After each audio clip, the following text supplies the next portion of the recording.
Hello दोस्तों, मेरा नाम जिशान है और मेरे यूट्यूब चैनल पंसारी केयर में आपका स्वागत है। दोस्तों, आज हम बवासीर, जिसको इंग्लिश में पाइल्स बोलते हैं और संस्कृत में अर्श बोलते हैं, इसके बारे में बात करेंगे। दोस्तों, ये बीमारी हमारी गुदा द्वार में होती है। इस बीमारी में हमारी गुदा के रास्ते में मस्से निकल जाते हैं, जो अक्सर मल त्याग करते समय बाहर आ जाते हैं और मल त्याग करने के बाद यानी पॉटी करने के बाद वो मस्से खुद ब खुद अंदर चले जाते हैं। कुछ लोगों को यह परेशानी ज़्यादा हो जाती है, तो वो लोग इन मस्सों को उंगली से अंदर करते हैं तो वो चले जाते हैं, नहीं तो अपने आप वो अंदर नहीं जा पाते हैं। और कुछ लोगों के मस्से उंगली से अंदर करने के बावजूद भी अंदर नहीं जा पाते हैं। ऐसे लोग बहुत ज़्यादा परेशान रहते हैं। उन्हें चलने में भी दिक्कत आती है, उनसे चला नहीं जाता है। उन्हें बैठने में भी दिक्कत आती है, उनसे बैठा भी नहीं जाता है। बार बार ये मस्से उन्हें चुभते हैं, उनको खुजली करते हैं और उनको दर्द देते हैं। ये बीमारी बहुत दर्दनाक है, लेकिन कुछ लोग शर्म की वजह से इस बीमारी का इलाज नहीं कराते हैं, इस बीमारी को बताते हुए शर्माते हैं। जबकि दोस्तों, इसका इलाज संभव है और यह बहुत ही आसान तरीके से सही हो जाती है। बस इसका सही इलाज और सही समय पर इलाज हो जाना चाहिए। तो दोस्तों, पहले हम इसे ना साधारण भाषा में भी एक बार समझ लेते हैं, ठीक है? तो मैं आपको बताता हूँ। हमारी मांसपेशियाँ कमज़ोर हो जाती हैं। खून की नसें जो हमारी गुदा की मांसपेशियों से जुड़ी होती हैं वो कमज़ोर हो जाती हैं, जिससे हमारी नसें नीचे की तरफ यानी गुदा द्वार या इंग्लिश में कहे तो एनल कनाल में लटक जाती हैं, बवासीर कहलाती है। इसका एक कारण पॉटी का बहुत ज़ोर लगाकर करना भी होता है। दोस्तों, ये तो थी बवासीर यानी पाइल्स की बीमारी की बात कि ये क्या है। अब दोस्तों, इसकी पहचान के बारे में बात कर लेते हैं। दोस्तों, अगर आपको पॉटी करने में तकलीफ़ होती है यानी पॉटी करने में दर्द होता है और आपको पॉटी करते हुए बहुत ज़ोर लगाना पड़ता है, तो सावधान हो जाइए। हो सकता है कि आपको बवासीर की शुरुआत हो या आपकी पॉटी में खून आता हो। हल्का खून या तो शुरुआत में आएगा या आखिर में आएगा, या आपको बलगम जैसा कोई तत्व आ रहा है, जैसे नाक होती है इस तरह से कुछ आ रहा है तो भी हो सकता है। और मस्से जैसा कुछ अगर बाहर आता है और थोड़ी देर बाद वो खुद अंदर चला जाता है, तो ये आपकी बवासीर की शुरुआत हो सकती है। या आपकी गुदा द्वार के चारों तरफ हल्की हल्की सूजन आती हो तो भी हो सकता है। और सबसे महत्वपूर्ण बात कि आपको मल त्यागने से पहले या मल त्यागने के बाद आपकी गुदा के अंदर थोड़ी खुजली महसूस होती हो या हल्का सा दर्द, मामूली सा दर्द महसूस होता हो, तो हो सकता है कि आपको बवासीर की शुरुआत हो। तो दोस्तों, अगर आपको इनमें से कोई सा भी लक्षण महसूस हो रहा है तो आप इसको जान करके घबराएं नहीं। इसका सही इलाज है मौजूद, और आप चाहें तो किसी भी डॉक्टर से दवाई ले सकते हैं। इसका इलाज आयुर्वेद में भी बहुत अच्छा इलाज है। इसमें आपको कोई किसी भी प्रकार का ऑपरेशन नहीं कराना पड़ता है। सिर्फ आप दवाई खाएंगे और थोड़ा सा अपना नियमित खान पान रखेंगे, संतुलित खान पान रखेंगे और परहेज़ करेंगे तो ये बीमारी आपकी ठीक हो जाएगी। आइए दोस्तों, इसके प्रकार के बारे में बात कर लेते हैं। ये दो प्रकार की होती है। एक तो होती है इंटरनल हेमोराइड और एक होती है एक्सटर्नल हेमोराइड।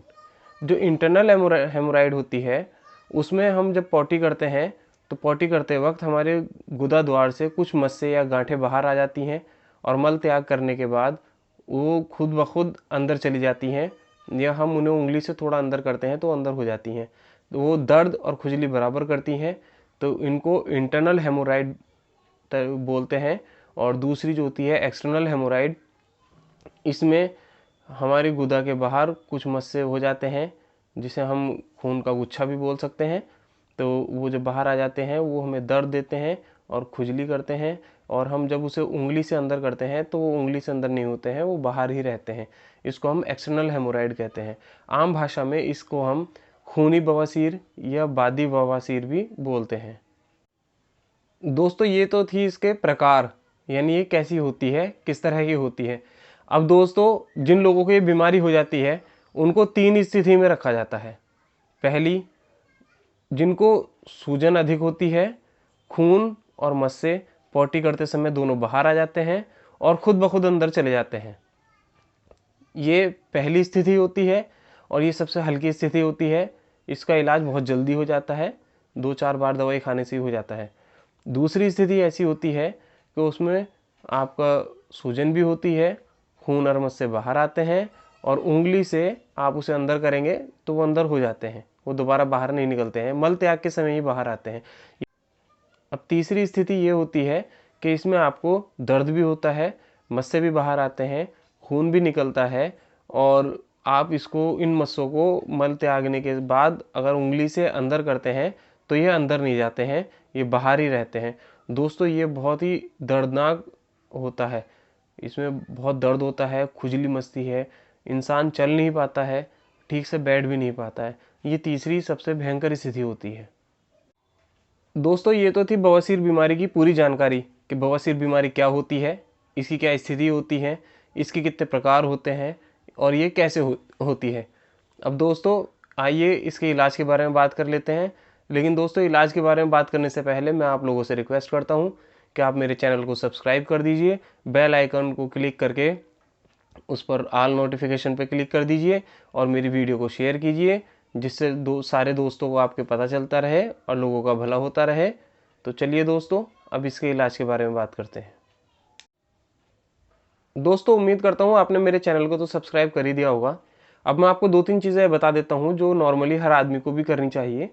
एक तो आपको फाइबर युक्त खाना खाना चाहिए। दोस्तों हमारे खाने को पचाने में फाइबर का बहुत बड़ा योगदान होता है। जिन चीज़ों में फाइबर होते हैं यानी रेशे होते हैं वो चीज़ें हमें ज़रूर खानी चाहिए। वो फ्रूट्स भी हो सकते हैं और आपका खाना भी हो सकता है। दूसरा यह है कि आपको पानी खूब पीना चाहिए। पानी की मात्रा आपको बढ़ा देनी चाहिए जिससे आपकी पेट जल्दी साफ़ हो, ठीक से साफ़ हो। और तीसरा आपको मोटापा अपना कम करना चाहिए और रोज़ाना कम से कम आधा घंटे की या 1 घंटे की एक्सरसाइज या वॉक ज़रूर करनी चाहिए। अब दोस्तों इसके इलाज के बारे में बता देता हूँ। आपको सबसे पहले एक नारियल लेना है, जटाऊ वाला नारियल जिसको सूखा नारियल भी बोलते हैं, जो पूजा के लिए काम में आता है।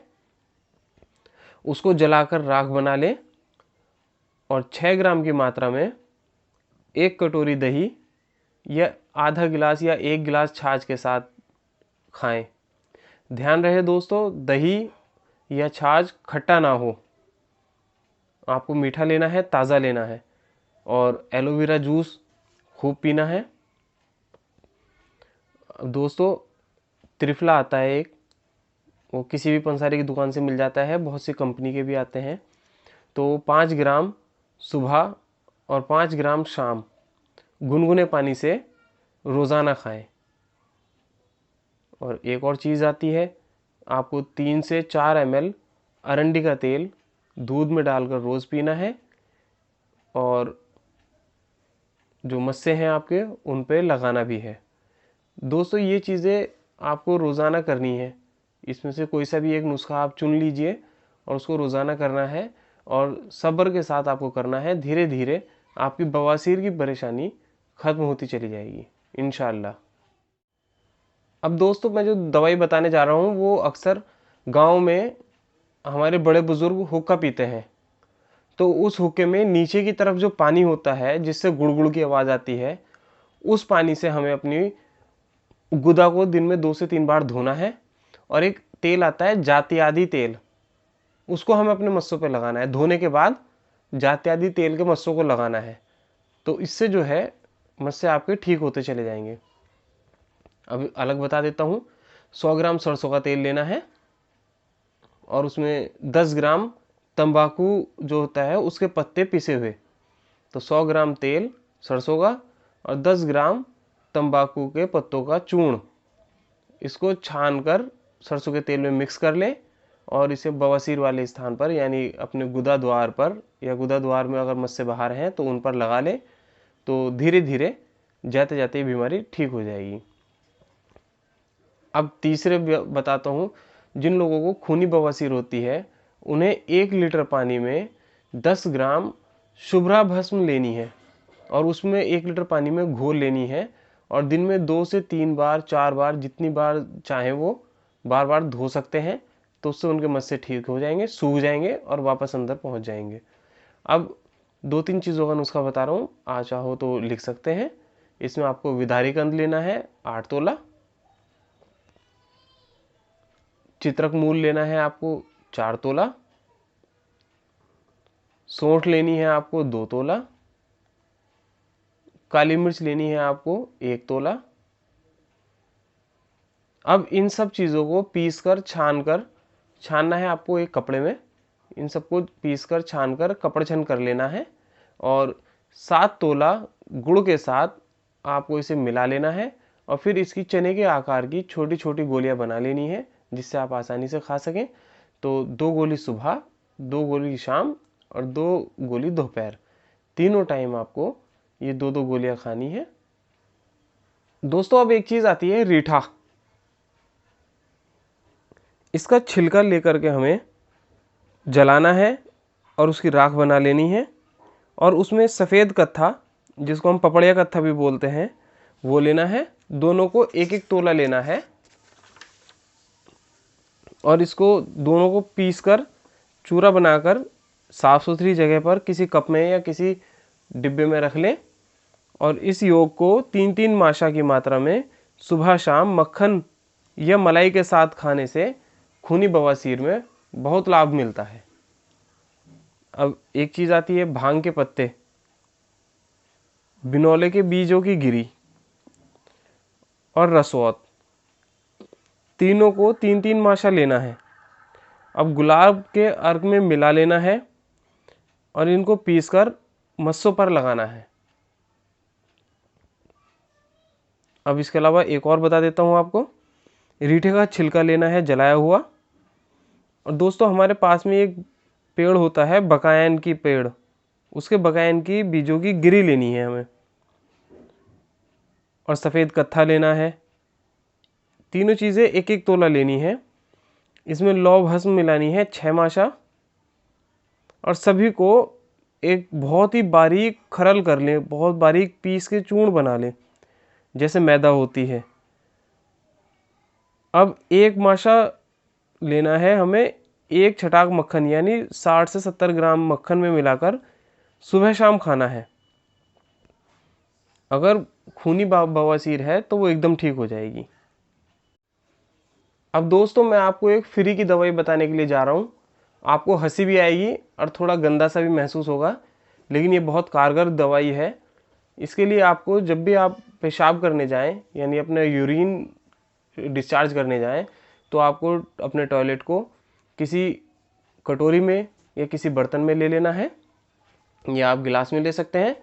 फिर उस यूरिन से अपने गुदा में जो मस्से मौजूद हैं उनको धोना है और आप ये करते रहेंगे तो 1 से 2 महीने के अंदर अंदर आपके बवासीर की बीमारी, बवासीर के मस्से पूरी तरह से ठीक हो जाएंगे। अब दोस्तों दूसरी चीज़ एक और आती है, उसे कहते हैं कुचला। अब कुचले को मिट्टी के तेल में घिसकर लगाने से मस्से सूख जाते हैं, 2-3 दिन के अंदर अंदर सूखने शुरू हो जाएंगे। इससे बहुत अच्छा इलाज है ये। अब एक और नुस्खा बता देता हूँ मैं आपको। पिसी हुई राल लेनी है आपको, पीली वाली, 50 ग्राम। इसे रोज़ाना 6 ग्राम की मात्रा में 100 ग्राम दही के साथ खानी है और ये खूनी बवासीर के लिए बहुत ही पेटेंट इलाज है। इससे 2-3 दिन के अंदर अंदर खून आना बंद हो जाता है। दोस्तों मेरे द्वारा दी गई जानकारी अगर आपको अच्छी लगी हो तो प्लीज़ मेरी वीडियो को लाइक कीजिए, शेयर कीजिए और मेरे चैनल को सब्सक्राइब कीजिए, जिससे मेरी आने वाली वीडियोज़ आपको मिलती रहें। धन्यवाद।